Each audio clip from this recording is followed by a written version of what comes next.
Baik. Bismillahirrahmanirrahim. Assalamualaikum warahmatullahi wabarakatuh. Waalaikumsalam warahmatullahi wabarakatuh. Baik, Ananda semua, apa kabar hari ini? Alhamdulillah sehat ya. Oke, bagaimana persiapan untuk belajar nih? Kerapian sudah semua nih, sudah rapi kan? Pakai masker kan? Jangan lupa kita dalam suasana pandemi ini di masker kemana-mana harus digunakan, kecuali sedang bicara seperti bapaknya kan. Baik Anda semua, seperti biasa sebelum kita awali proses PBM kita, mari sama-sama berdoa kepada Allah Subhanahu Wa Taala yang akan dipimpin oleh ketua kelas. Silakan. Siap, Dok. Berdoa.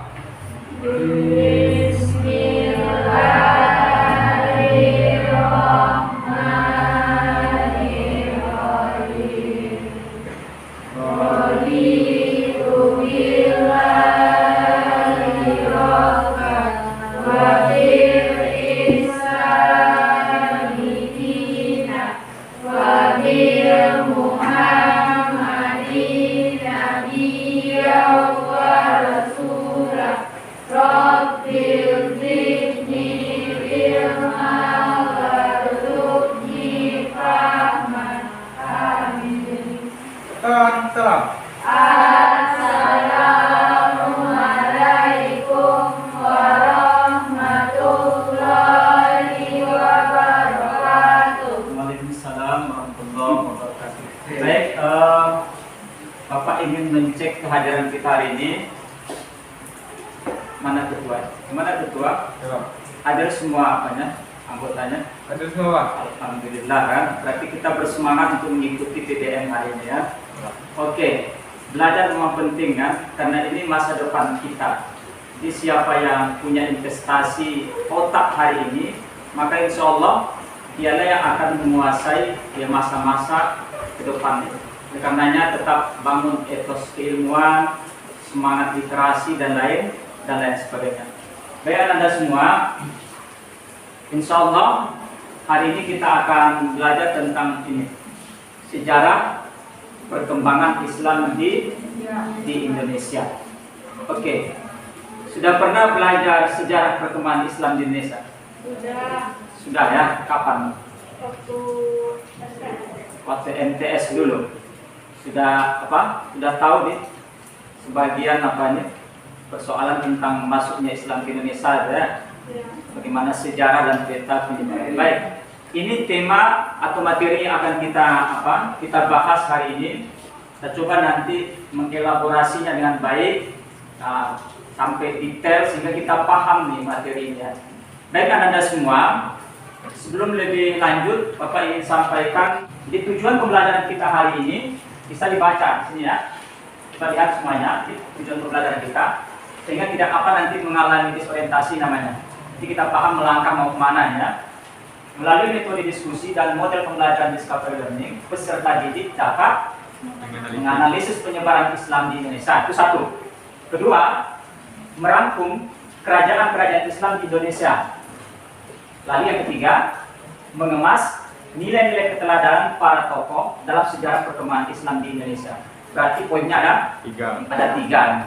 Oke, ini tujuan PBN kita. Kemudian, biar perjalanan proses PBM ini bisa berjalan dengan baik, Bapak ingin sampaikan bahwa tahapan pembelajaran kita menggunakan pertama pendekatannya nama saintifik. Pendekatan saintifik itu pendekatan ilmiah, jadi ada langkah-langkahnya kan, pendekatan saintifik. Lalu model pembelajarannya namanya discovery learning. Itu ada disebutkan di tujuan. Discovery learning ini satu model pembelajaran yang memiliki 5 tahapan. Jadi nanti Anda semua akan Bapak bantu dengan LKPD ini. Sebentar lagi Bapak bagi itu kan dengan LKPD ini. Di sini ada tahapan-tahapannya. Jadi apa yang harus Anda lakukan ada di sini. Maka nanti ikuti aja proses yang ada di lembar LKPD ini. Masing-masing nanti kelompok dan juga peserta didik akan kita bagikannya. Jadi model discovery learning. Lalu metode yang kita gunakan itu adalah metode diskusi. Jadi sebentar lagi Bapak juga akan membagi serta didik ini semua kepada beberapa kelompok. Nanti silakan bekerja di kelompoknya, lakukan pembahasan yang baik sesuai dengan materi dan tujuan pembelajaran kita hari ini. Kira-kira bisa dipahami? Ada pertanyaan? Tidak. Oke, kalau begitu sekarang dikasih waktu 2 menit, silakan mengkondisikan kelompoknya. Ini kelompok 1 ya, kelompok 2, kelompok 3, kelompok 4. Silakan ya, 2 menit waktunya. Baik, Anda semua, ini kan sudah dapat kelompoknya masing-masing ya. Kelompok 1, 2, 3 dan 4. Oke, silakan gunakan semua alat dan sumber yang kita gunakan hari ini ya. Nah, termasuk juga kalau ada alat teknologi digunakan untuk mengakses internet, sehingga informasi yang kita terima atau kita kumpulkan nanti berkaitan dengan materi pembelajaran kita ini bisa dikumpulkan secara maksimal. Baik ya, Bapak akan bagikan ya PPT-nya.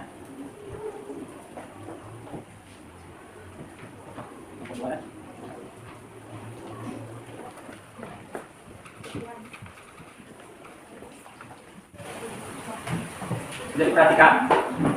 Coba dilihat tahapan pertama.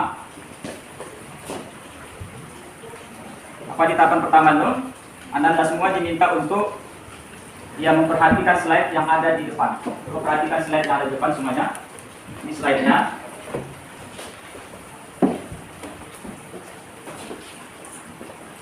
Perhatikan ya. Ini tentang apa nih? Peta Kerajaan Islam di Indonesia ada.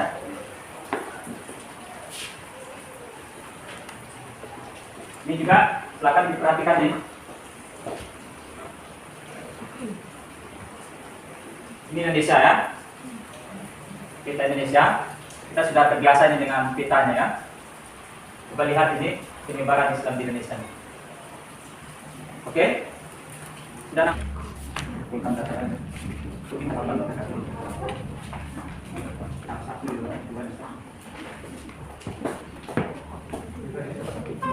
Paham nggak? Iya, jadi karena tema dan apa kita, jadi kita sesuai dengan arahannya.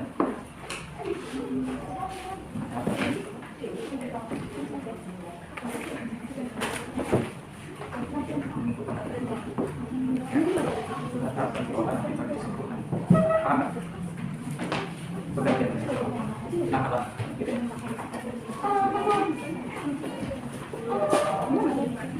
Boleh di sini, boleh di sini. Pasti itu ikuti apa nih? Proses model pembelajarannya. Jadi di sini kumpulkan data, itu nanti olah dan simpulan. Jadi tinggal presentasi lagi kan? Paketnya ada, tingkatnya. Oh, ini gimana? Paham kan? Itu dilanjutkan, bahkan kerjasama yang lain. Baik, Anda semua sudah siap apanya diskusi kelompoknya? Waktunya sudah habis nih. Coba. Alhamdulillah.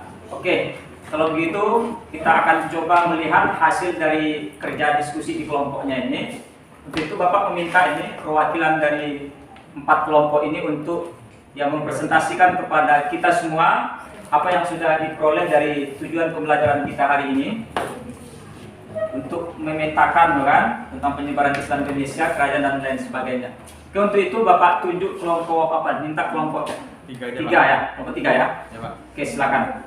Yang lain ya coba disimak dengan baik, kita dengarkan. Kalau ada nanti hal-hal yang perlu dipertanyakan, kita tanyakan ya, termasuk juga komentar kalau ada. Oke, silakan kelompok 3. Itu tentang penyebaran Islam di Indonesia. Dapat kita lihat dari peta konsep yang disajikan dari saya tadi dan peta penyebaran Islam di Nusantara, bahwa terdapat banyak sekali kerajaan-kerajaan Islam yang terdapat di wilayah Nusantara. Contohnya di Pulau Sumatera terdapat kerajaan Aceh dan kerajaan Pegaroyong, dan di wilayah Jawa terdapat kerajaan Demak, dan di Kepulauan Maluku terdapat kerajaan Banjarmasin. Dari kerajaan-kerajaan tersebut terdapat pula tokoh-tokohnya. Sekian presentasi yang dapat kami sampaikan. Assalamualaikum warahmatullahi wabarakatuh. Baik, terima kasih. Kita berikan aplaus dulu. Baik Anda semua, kita sudah mendengarkan penyajian presentasi dari kelompok 3, luar biasa ya, dari hasil diskusi mereka. Sekarang tiba saatnya kepada kelompok yang lain untuk ikut berpartisipasi sehingga ada kontribusinya dalam diskusi kita ini. Itu diminta dulu satu kelompok untuk mengajukan pertanyaan dari hasil presentasi ini. Kelompok mana nih? Oke, kelompok 4 ya. Silakan. Dari sekian banyak wilayah yang ada di Nusantara, seperti wilayah Kalimantan, Sulawesi, Sumatera, Jawa, dan lain sebagainya, menurut pemakalah, wilayah manakah yang pertama kali dimasuki oleh Islam dan jelaskan alasannya? Assalamualaikum warahmatullahi wabarakatuh. Baik, terima kasih. Ini pertanyaan yang luar biasa ya. Dari peta penyebaran Islam di Nusantara ini kata beliau, kira-kira menurut analisa pemakalah yang sudah mempresentasikan kesimpulannya tadi, wilayah yang mana yang pertama sekali dimasuki oleh Islam nih? Ini bisa dijelaskan nih mungkin nih dari kelompok apa nih? Kelompok 3. Oke. Bisa langsung nih? Oh, bisa ya. Oke. Kalau gitu silakan. Pertanyaannya, wilayah manakah yang dahulu dimasuki oleh Islam? Wilayah pertama kali dimasuki oleh Islam ialah Pulau Sumatera. Alasannya dikarenakan ditemukannya sebuah pemakaman tua di ketinggian Barus di Bolga, yaitu pemakaman Rukunuddin pada tahun 7 Masehi. Oke, kita berikan aplaus lagi lah. Makanya makin semangat nih diskusi kita siang ini ya, berkaitan dengan tema ini memang menarik. Sejarah ini kan bagian dari masa lalu, tetapi ya tetap hangat untuk kita bicarakan ya. Tapi untuk itu biar lebih lebih maksimal diskusi dan hasilnya hari ini, kita mintalah dari kelompok yang lain ini, mungkin ada yang perlu disempurnakan, ditambah. Ada komentar tambahan dari kelompok berapa nih? Kelompok 1 ya, silakan. Kelompok 1. Siapa perwakilannya? Oke. Baiklah, saya perwakilan dari kelompok 1 akan menambahkan hasil dari kelompok 3, yaitu nilai-nilai keteladanan yang bisa dipelajari dari tokoh penyebaran Islam di Nusantara. Yang pertama, keikhlasan, ketabahan, kebijakan, kesabaran, mudah beradaptasi, moderasi, visioner, ketakwaan, dan disiplin. Baik, terima kasih. Kita berikan aplaus untuk semuanya. Baik, Anda semua, kita sudah melihat gambaran secara umum dari hasil diskusi, baik presentasi, pertanyaan, jawaban, dan juga ya komentar yang dari kelompok 1 ini ya. Oke, biar lebih maksimal, Bapak akan coba ini memberikan penguatan kepada kita terkait dengan materi kita semua. Silakan diperhatikan ke depannya. Oke. Tadi sudah dijelaskan secara umum ya. Kan ini ini tujuan pertama dari pembelajaran kita, melihat peta penyebaran. Jadi kalau kita merujuk kepada ini, peta yang ada di slide ini, inilah wilayah-wilayah penyebaran Islam di Nusantara hari ini. Jadi walaupun dulu di abad ke-7 Masehi itu datang, dibawa oleh pedagang-pedagang dari Arab itu, tapi kemudian lambat laun prosesnya terus menyebar. Dimulai tadi dari Pulau Sumatera kan, Pulau Sumatera di Sumatera Utara ini ada namanya wilayah Barus. Sekarang tuh masuk di Kabupaten Sibolga namanya, Tapanuli Tengah kan, ibu kotanya Sibolga. Di sana ada makam Rukunuddin namanya, diperkirakan itu sahabat Nabi abad ke-7 Masehi. Di bagian akhir, bagian penutup, biar lebih lebih kuat ingatan kita terkait dengan materi yang kita bahas hari ini, kita minta kelompok 2 dulu untuk menyimpulkan, menyampaikan kepada kita poin-poin penting terkait dengan materi dan pembahasan kita hari ini. Silakan kelompok 2. Akan menyimpulkan dari perkembangan Islam di Indonesia. Dapat kita ketahui, hampir seluruh Nusantara terjadi penyebaran Islam. Satu penyebaran Islam di Indonesia yang ada di Aceh, Banjarmasin, Kutai, Demak, Ternate, dan Tidore, dan lainnya. Baik, Anda semua sudah kita dengarkan itu ya, kesimpulan yang diambil dari kelompok 2. Itu kita berikan aplaus untuk semuanya. Baik, di bagian akhir dari pembelajaran kita ini, Bapak ingin menyampaikan tugas itu di lembaran LKPD sudah Bapak siapkan, itu dikerjakan ya, dibahas dengan baik sesuai dengan tujuan PBM kita. Jadi pertanyaan yang diajukan di di tugas itu adalah apa yang kita minta di indikator dan juga di tujuan pembelajaran kita. Makanya itu dikerjakan dengan baik ya. Lalu kemudian minggu depan insya Allah kita akan lanjutkan proses PBM kita masih membahas tentang sejarah Islam di Nusantara, yaitu temanya berkaitan dengan kontribusi umat Islam menjelang kemerdekaan dan pasca kemerdekaan. Kita bahas tuh apa kira-kira jasa umat Islam di Indonesia atau di Nusantara ini, baik dalam pergerakan menuju kemerdekaan, begitu juga setelah Indonesia merdeka. Baik, Anda semua, untuk itu mari kita tutup nih pertemuan kita hari ini. Pesan Bapak, tetap jaga kesehatan ya. Ini masih di masa pandemi ini kan. Tapi juga jangan lupa etos belajar harus ditingkatkan, semangatnya, literasinya. Kalaupun di rumah belajar yang baik ya. Oke. Mari kita akhiri prospeden kita hari ini mengucapkan hamdalah.